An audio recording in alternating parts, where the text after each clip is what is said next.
The wind screamed across the barren plains of Xylar 9, a cold and forgotten planet that had not seen a living human in centuries. Ethan Cole sat inside a small tent made from the emergency fabric of his crashed ship. The storm outside clawed at the ground like a hungry animal, and every gust of icy air made the metal frame creak. His hands were numb, his breath came out in clouds, and his fire was dying. He checked the small oxygen meter on his wrist, still working. The same couldn't be said for his heater. The temperature had dropped below freezing hours ago, and now every second felt like punishment. He wrapped the silver blanket tighter around himself and stared at the flickering blue flames. The firelight painted shadows on the tent walls, shapes that looked almost alive. He tried not to imagine faces in the dark. It had been 3 days since the crash. The distress beacon was still blinking weakly, sending a signal into the void, but no one had answered. The planet was supposed to be uninhabited, but Ethan had already learned that official records were often wrong. He had seen movement, small, quick figures out in the distance on the second day. At first he thought they were illusions caused by fatigue, but the tracks outside his tent told a different story. He tried to sleep, but something moved again. A faint rustle outside the tent, then a sound like soft footsteps pressing against the frozen ground. He froze. His hand went to his sidearm, though he knew the battery was almost empty. The noise stopped.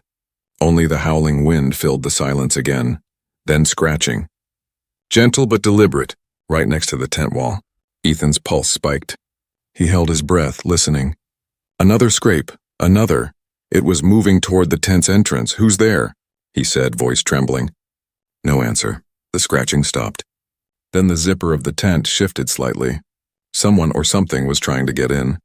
Ethan aimed the gun toward the sound. The zipper slid open just a little, and then she crawled inside. For a moment, Ethan thought he was hallucinating. The figure that entered was small and slender, her skin faintly glowing with a pale blue light. Her long hair shimmered like silver in the dim firelight. She was shaking, breathing fast, and shockingly, wearing almost nothing, just thin strips of fabric that looked ceremonial rather than practical. Before he could speak, she whispered in a voice that sounded soft and musical, though strange in rhythm. "Please, warmth. I must share warmth, or I will die." Ethan stared, lost between confusion and disbelief. What are you?" "You're not supposed to be here." She crawled closer, her hands trembling.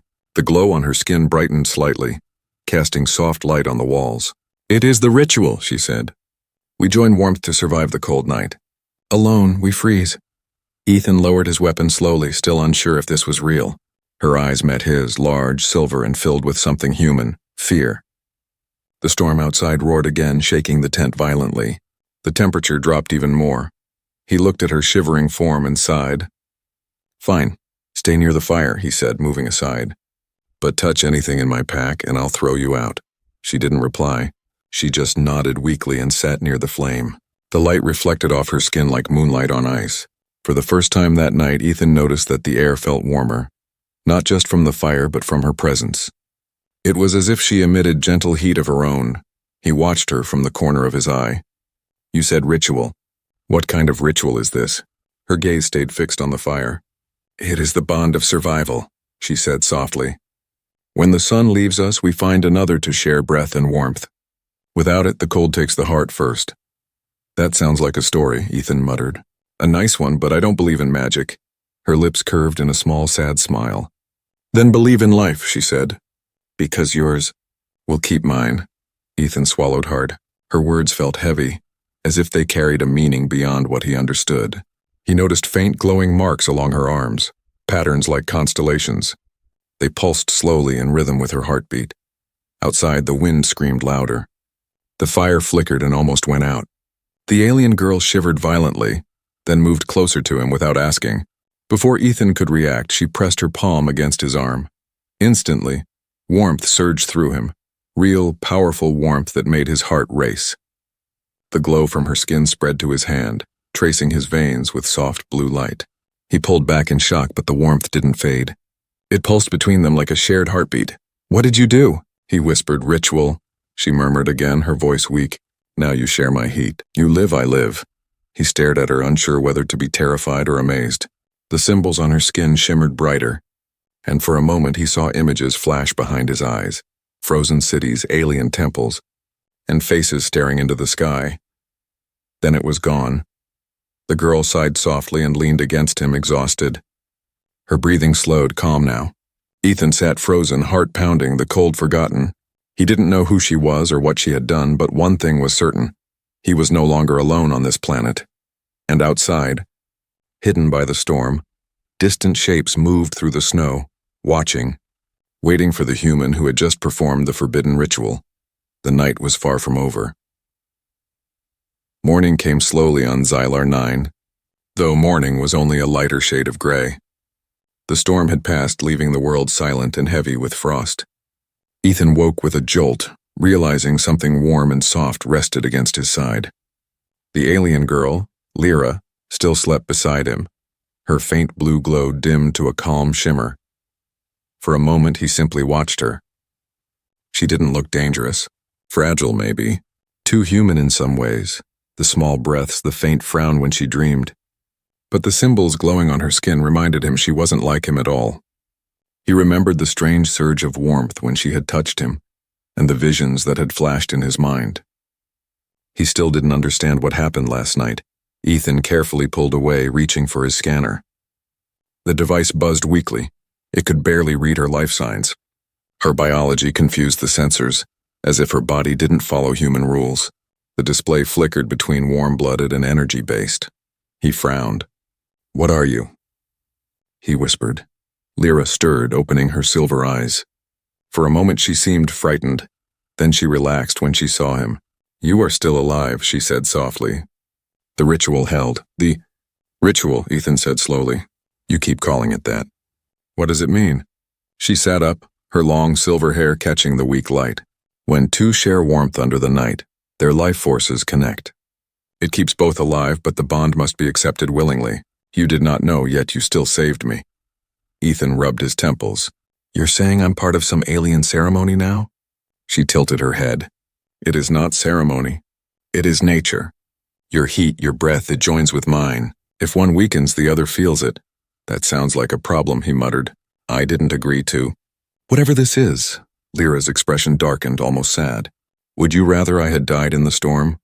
Ethan opened his mouth to reply, then stopped. The way she said it wasn't angry. It was sincere, quiet, almost innocent.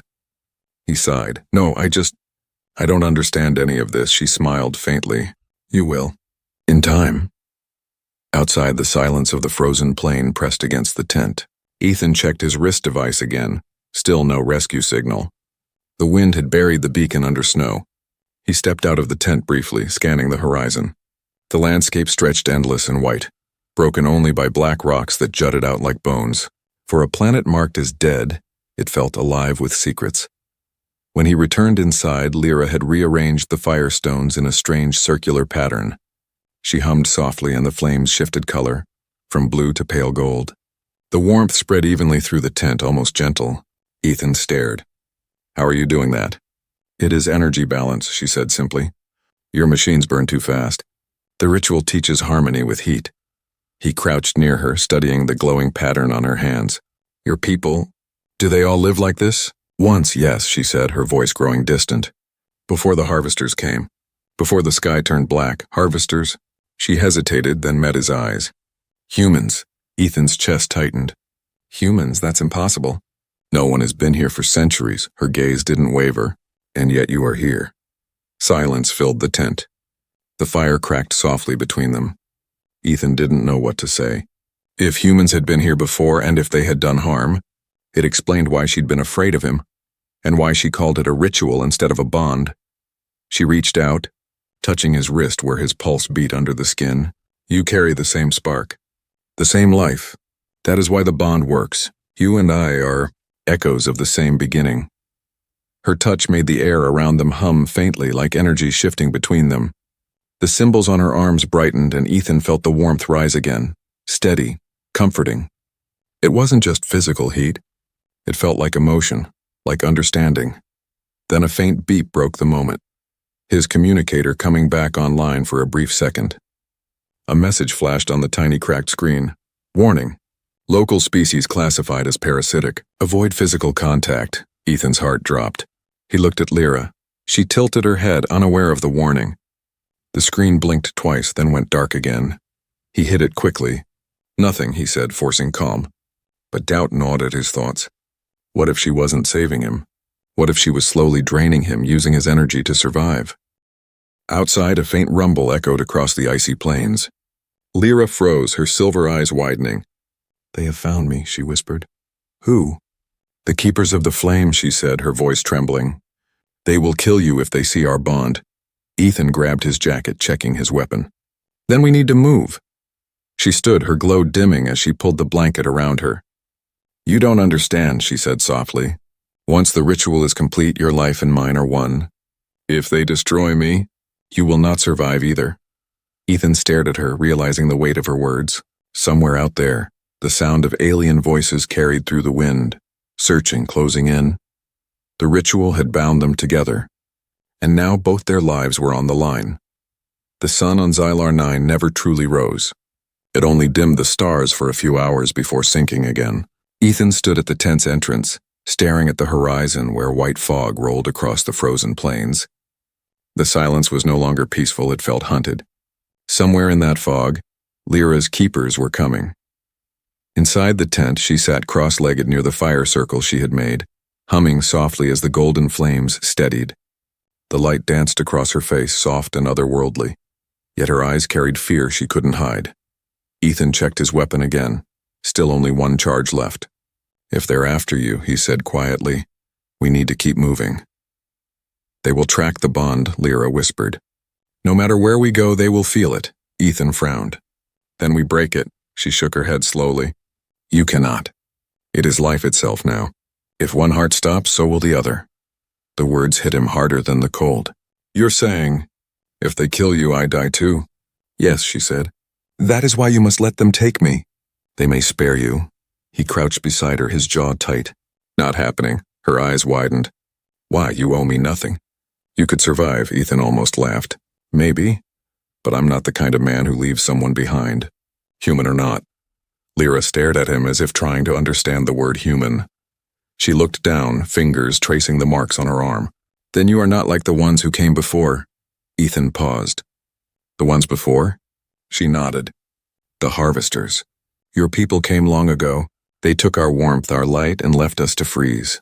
The keepers were born from the ashes of that betrayal. They protect what little is left of us." He felt a cold twist in his chest. "And they'll kill me just because I'm human." "To them," she said softly, "you are the last harvester." Before he could answer, the communicator on his wrist buzzed weakly again. Static crackled through the small speaker, then a distorted voice spoke. "Human survivor detected. Repeat, survivor detected. Warning, local entities classified hostile. Do not engage. Extraction possible in..." The signal cut out with a hiss. Ethan stared at it, heart pounding. "Rescue.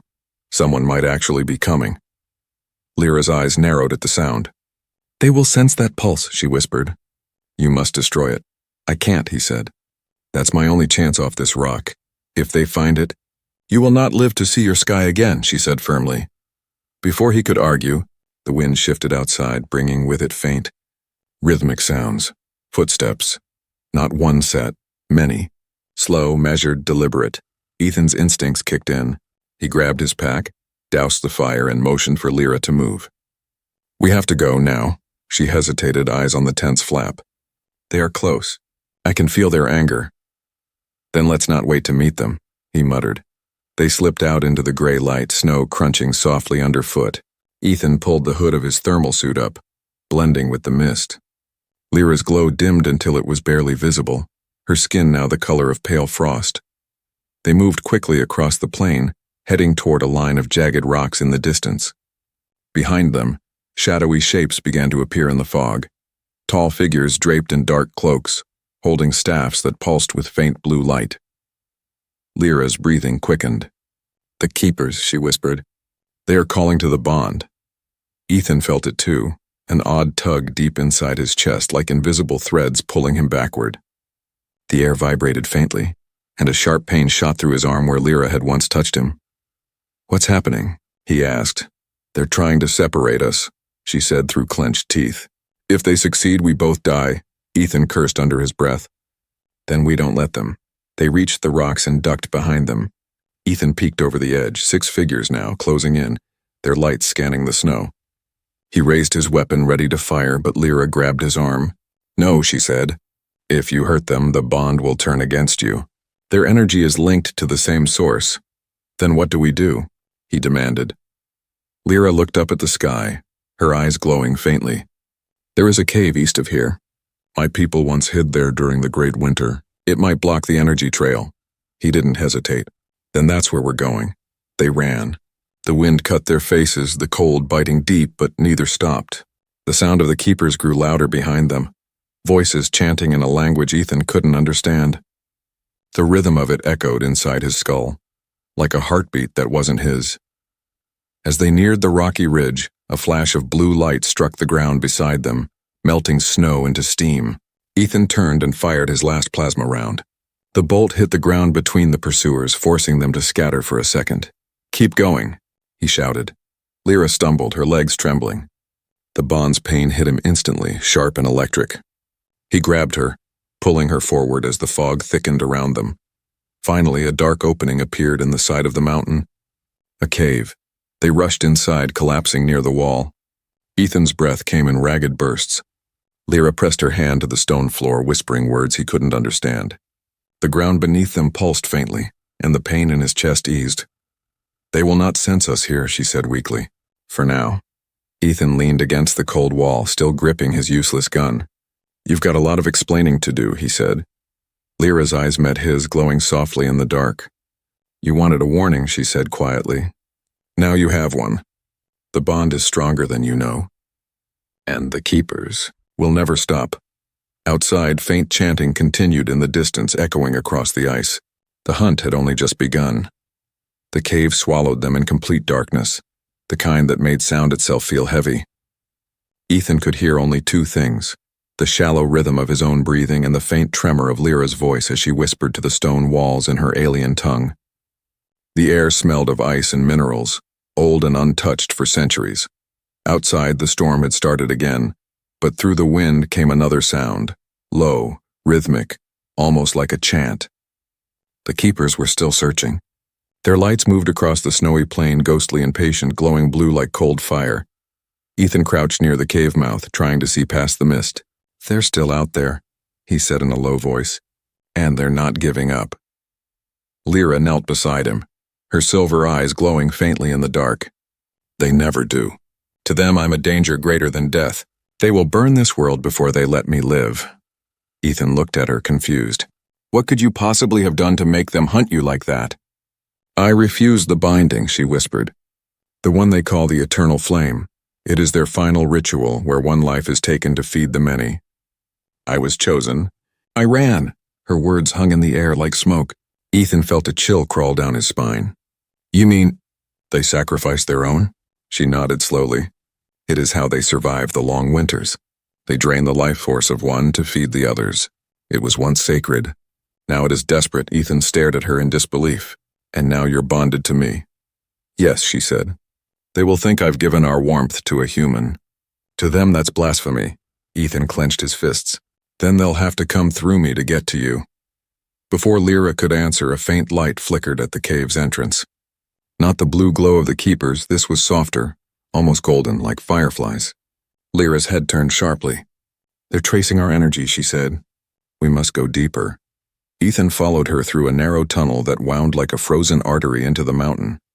The walls shimmered faintly with crystalline veins, glowing when Lyra brushed her fingers along them. The glow reflected off her skin, giving her the look of a spirit guiding the dead. "How far does this go?" Ethan asked. "To the heart," she said simply. "The heart of what?" She didn't answer. After several minutes of crawling through the tunnel, they entered a vast underground chamber. The ceiling was high, carved with alien symbols that seemed to shift when he looked too long. In the center stood a stone altar covered in frost. Around it lay fragments of ancient machines, human machines. Ethan froze. "Wait, these are Terran designs. Old models like from the early colonies." Lyra touched one of the metal shards gently. "Yes, they came here long ago. They promised us light. But when their ships left, they took the core of our world with them." "What do you mean, core?" Ethan asked, voice low. They mined the energy at our planet's center, the warmth that gave life to Xylar 9. When it was gone, the world froze, and my people turned to the rituals to survive. Ethan ran his hand through his hair. So humans caused this. We did this? Lyra looked at him, her face unreadable. Not you. But your kind. You carry their fire still. That's why our bond is strong. Before he could respond, a loud crack echoed through the chamber. The entrance tunnel glowed blue. The keepers had found them. Their voices grew louder, chanting in unison. The sound made the cave tremble. They're collapsing the tunnel, Lyra said, grabbing his hand. They will trap us here. Ethan looked around, desperate for another exit. The cave walls shimmered, and something inside the stone began to pulse, bright and rhythmic like a heartbeat. What is that? The heart of the world, she said. The last warmth. Without waiting, she placed her hands on the stone. The symbols on her skin flared, matching the rhythm of the pulse. It responds to the bond, she whispered. It remembers your kind. The ground shook violently. Cracks of light spread across the walls as ancient machinery roared to life for the first time in centuries. The snow outside the cave began to melt. Ethan stared as Lyra's glow intensified, the light spreading through her body. You're draining yourself, he shouted. She smiled faintly, eyes full of pain and peace. No, I'm sharing. The keepers burst through the tunnel just as a wave of golden light exploded from the heartstone. It swept through the chamber, knocking them back into the storm. Ethan shielded his eyes, feeling warmth flood his veins, a warmth that didn't burn but healed. When the light faded, silence filled the cave again. The chanting was gone. Only the faint hum of the heart remained. Ethan turned to Lyra. She was weak, her glow fading to a gentle shimmer. You just saved us, he said softly. She shook her head. Not us. The world. Outside, through the cracks in the cave wall, Ethan saw the sky change. The frozen clouds were breaking apart, and for the first time a faint orange light glowed on the horizon. But before he could take it in fully, Lyra's body trembled. The bond, it burns, she whispered. They will come again. Stronger. Ethan caught her before she fell, his heartbeat syncing with hers. Somewhere deep inside he could feel it, the connection between them tightening, changing. The chase wasn't over. It had only shifted from the physical to something far deeper, something written in their very souls. The air in the cave felt alive now, warm, trembling, and pulsing with an invisible rhythm. Ethan leaned against the rough wall, trying to steady his breathing, while Lyra crouched beside the glowing heartstone, her faint blue aura reflecting on the damp rock. Every breath they took carried traces of that shared energy between them, the bond that neither of them fully understood. Outside, the wind howled like a living thing. The ground still trembled occasionally, as if the planet itself had started to wake after centuries of slumber. Ethan wiped the frost from his visor. That blast back there. It scared them off? Lyra shook her head slowly. No, they retreated to call the elders. The keepers will not stop until the ritual is undone. He frowned. Undone how? Her silver eyes lifted toward him, glowing faintly in the half-light. By your death. Or mine. Silence settled between them. The only sound was the steady pulse from the heartstone, a low hum that seemed to echo inside Ethan's chest. He ran a hand through his hair, thinking fast. You said this place hides us. Why? What makes it special? She brushed her fingers against the carved symbols on the wall. This is where my ancestors first met the humans who came from the stars. They built this chamber together long before the war. It's more than a cave, it's a memory. Ethan looked around. Strange shapes were etched into the stone. Humans and alien figures standing side by side, holding out their hands to a glowing sphere between them. The drawings told a story without words. He felt something stir inside him, a faint recognition like a whisper from history. So this is where it started, he murmured. Humans and your people, working together. Yes, she said softly. Before greed destroyed it. Ethan knelt near the wall, tracing one of the carvings. My people must have known this planet was alive.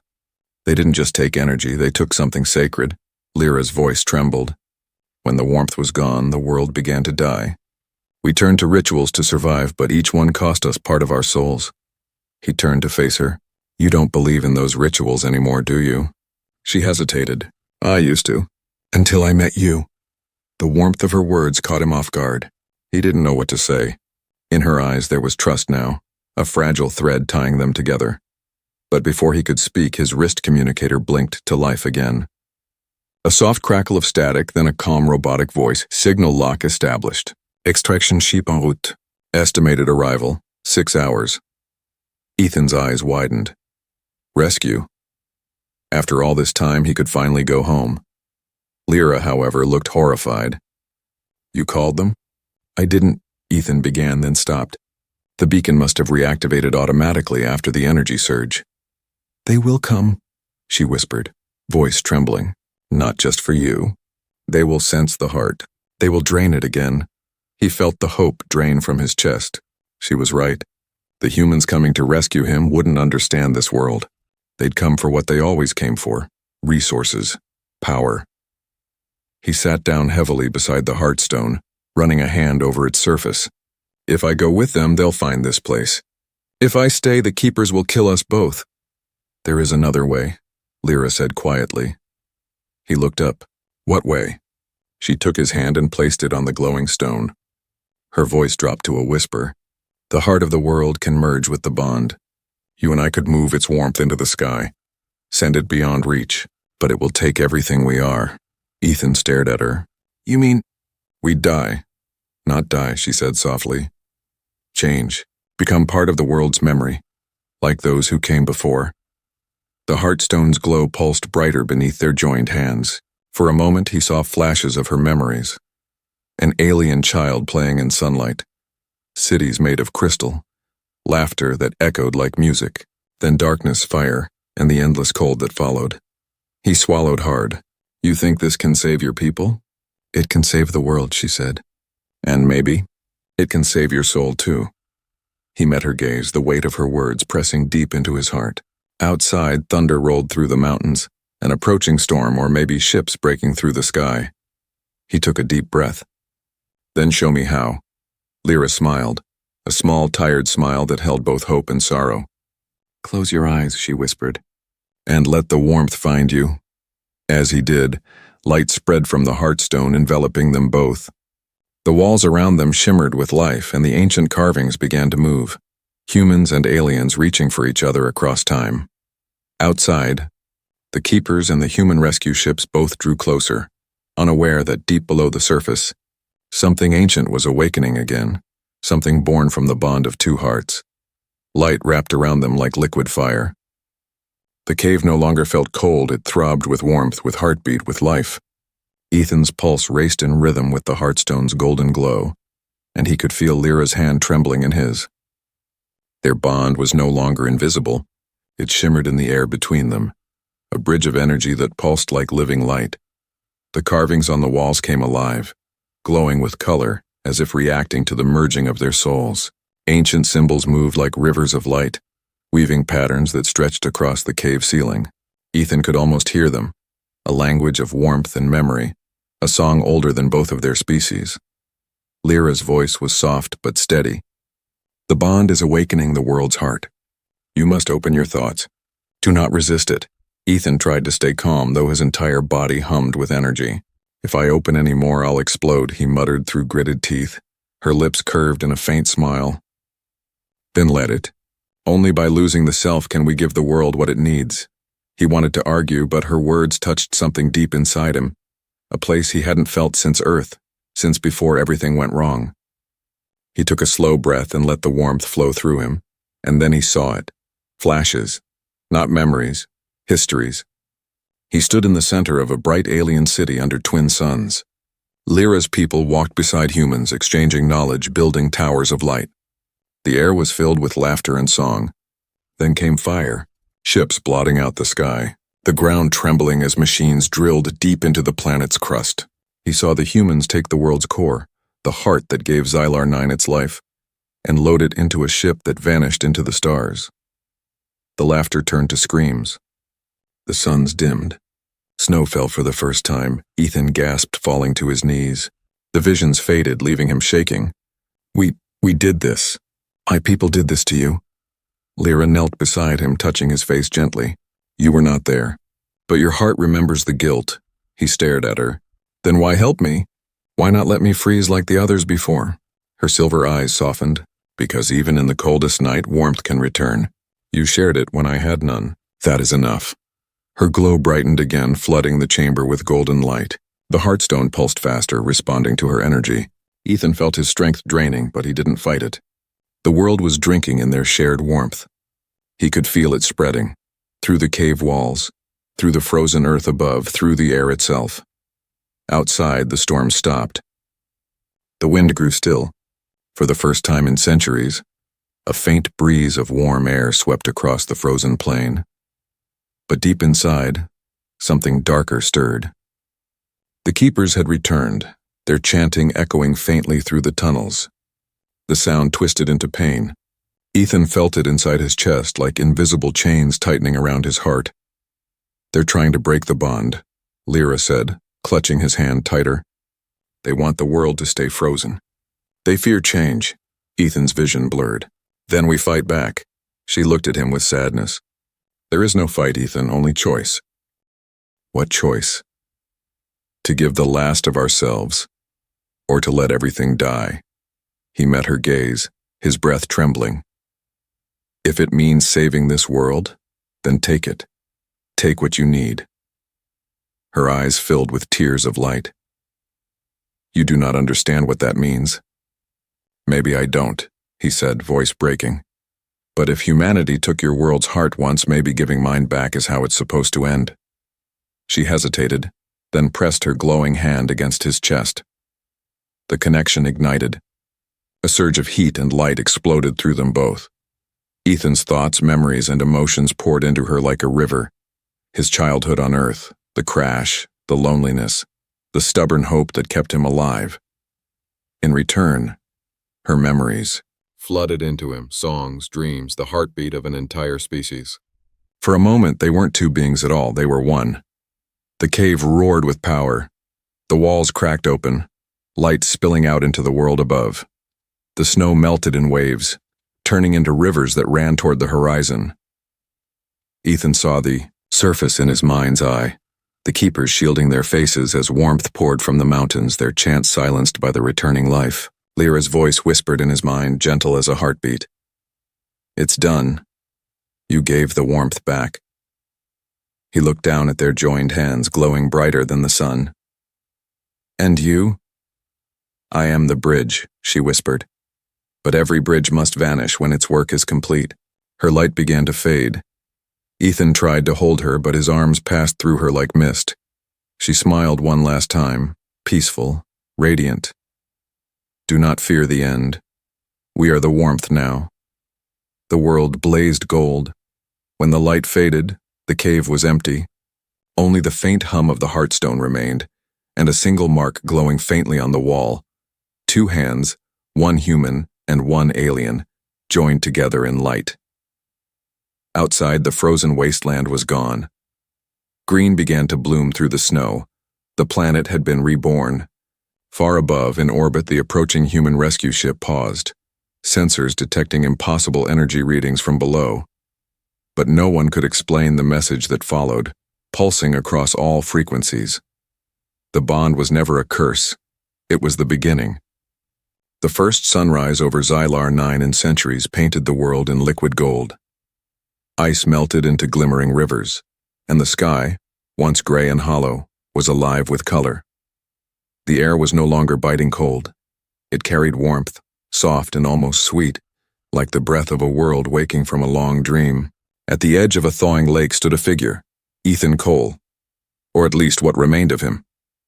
His reflection rippled in the new water, showing not the man who had crashed here, but something more. His skin carried faint glowing lines, like threads of silver light running beneath the surface.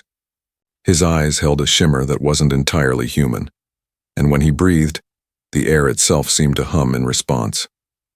He remembered everything: the cave, the heartstone, the blinding light. Lyra's voice whispering, "We are the warmth now." Her face was still fresh in his mind, calm, kind, filled with peace as she disappeared into the golden storm. He looked up at the morning sky. "You did it," he said quietly. "You saved them. Wind moved gently through the valley, carrying a faint echo, her voice, or maybe just memory. "No, Ethan. We saved each other." He smiled sadly. Far on the horizon, the black cloaks of the keepers fluttered in the breeze. But they weren't marching anymore. They stood still, silent, staring at the reborn land. Their staffs, once glowing with cold blue fire, now shone with faint amber light. The warmth had reached them too. From among them stepped an elder keeper, tall, ancient, his skin cracked like stone. He stared at Ethan for a long moment before kneeling. The others followed, not in fear, but in reverence. Ethan felt a tremor run through the ground beneath his boots like the planet itself breathing with him. The heart of Xylar 9 was alive again, and he could feel it inside him, a pulse that matched his own heartbeat. He closed his eyes, and suddenly, he wasn't standing on the surface anymore. He was within the world, part of it. He saw roots of light spreading through the soil, touching every corner of the frozen land. He saw creatures stirring from hibernation, the first alien flowers pushing through melting snow. He saw rivers forming, sunlight reaching valleys that hadn't felt warmth in ages. And somewhere deep below, in the heart of the world, he felt her. Lyra's presence was everywhere, woven into the light, the wind, the heartbeat of the planet. Her voice was faint but clear inside his mind. "The warmth will guide you now." The ritual was never about sacrifice. It was about unity. He whispered her name, and the golden light around him responded like an answer. A sudden beeping broke the silence. Ethan turned. His communicator, buried under frost, had reactivated. A voice came through the static, human, sharp, and mechanical. "Survivor identified. Prepare for extraction." He looked toward the distant sky, where a silver rescue ship was descending through the clouds. Its engines burned bright, melting the air around it. For a moment, Ethan felt a familiar pull, a reminder of who he had been, where he came from.